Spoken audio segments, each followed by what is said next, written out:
Who is this devil? Is he real? Or is it a figment of your imagination? Or is it just something in philosophy? According to the Quran, he's very real. Substance is real, you just don't see it. He lived before us, he's still alive today. That's an amazing subject right there, isn't it? That's amazing. The word shaitan is derived from the root shaitan, means impure and base. Shaitan refers to an entity that is rebellious, irrespective of whether it is of humans or jinn. It is also said that it means a nefarious soul who is distanced from Allah subhanahu wa ta'ala and from the truth. So shaitan is in both forms, the jinn and the humans, as Allah subhanahu wa ta'ala says. وَكَذَلِكَ جَعَلْنَا لِكُلِّ نَبِيٍّ عَدُوًّا شَيَاطِينَ الْإِنسِ وَالْجِنِّ.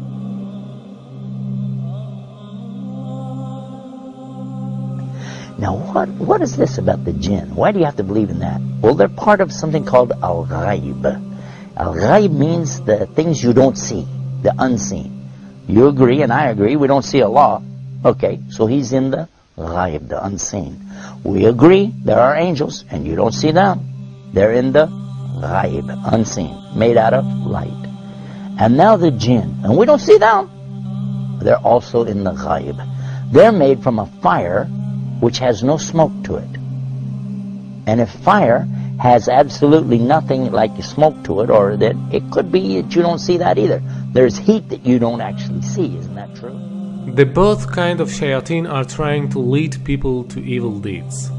The jinn kind of them are whispering to your hearts so that you can't see them or hear their whispering.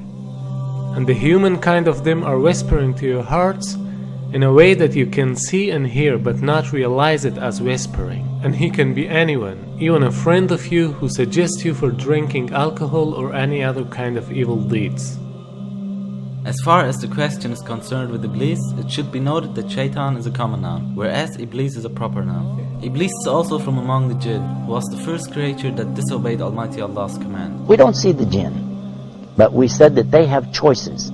And they were making choices even before Adam or human beings were ever created. And their choices were sometimes good, sometimes bad. From them comes the one we call Lucifer or Iblis. And who is that? Who is Lucifer? Who is Iblis? You might say he's the devil, the Satan or Shaitan as he's called in the Arabic language. But actually he started out as a worshipper of Allah. And he was worshiping and praying to Allah and extolling Allah to the extent that Allah raised him up to be even with the angels. Now remember, this guy Iblis is not an angel, but he was worshiping alongside of them because of his ibadah or worship, being so lovely, and Allah raised him up, you see. But then what happened? And this is an important story.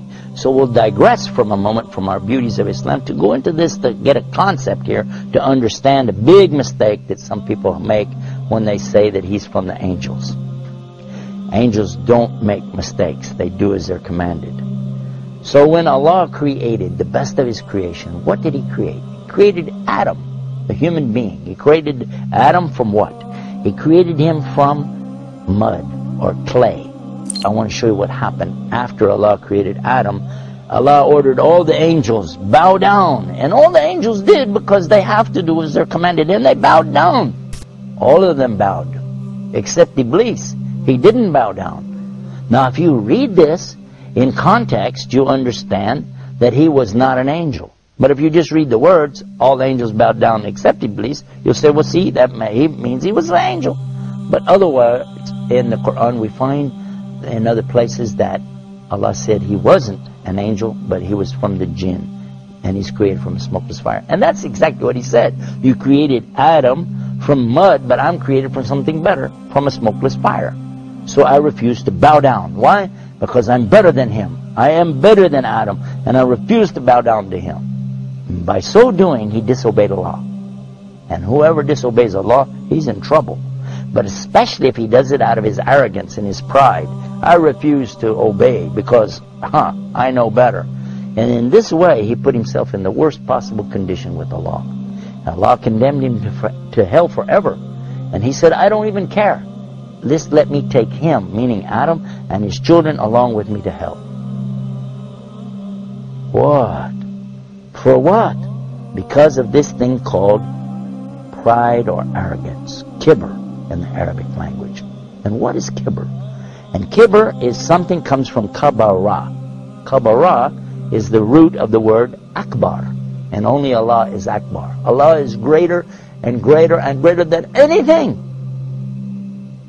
But a human being has no right in front of Allah or anything that's created. The jinn, the angels, nothing have the right to come in front of Allah like this and say, hey, who am I? I'm this, I'm that. No. Allah gave you a commandment. You do it. Now the important point is that everyone thinks that it is because of shaitan that we commit sins. That's why they're asking some questions like, why Allah created shaitan? Or why Allah didn't finish shaitan so that we wouldn't commit sins? Here's a misunderstanding. Shaitan cannot do anything more than whispering. To make it more clear, let's ask a question. Before Iblis became shaitan, there was no other shaitan, right? So who told Iblis to disobey Almighty Allah's command? Here's the point. There was no shaitan before him. He did it because of his nafs. Suppose that even if there was no shaitan, still we'd have nafs. So we'd commit sins. Because this world is a test for the mankind and the jinn kind. Now same as the case with Iblis, he is also in this test because he is a jinn and he has nafs. So Allah subhanahu wa ta'ala didn't create him as shaitan. Rather he himself chose to be shaitan. Not only Iblis but all the other shayateen are choosing to be shaitan by disobeying Almighty Allah's order. Now, what happened next? Well, that's when Allah told Adam that he could have anything that he wanted in all of the paradise. Go ahead, enjoy. But there's one tree, don't eat from it. Of course, you know what's going to happen. And the devil came to him and to Eve and got them to eat from that tree. And they were cast down because of that. But Allah knew from the beginning they would eat from it. That's why Allah put it there. Because this life, and this is the whole reason for me telling you this story, so you can get this one beauty of Islam, to understand this one thing. This life is nothing more than a test. The obvious point is that Iblis was the first of all shayateen. Therefore, he is the leader of them. And all shayateen are tools for this test, even though they are also giving test.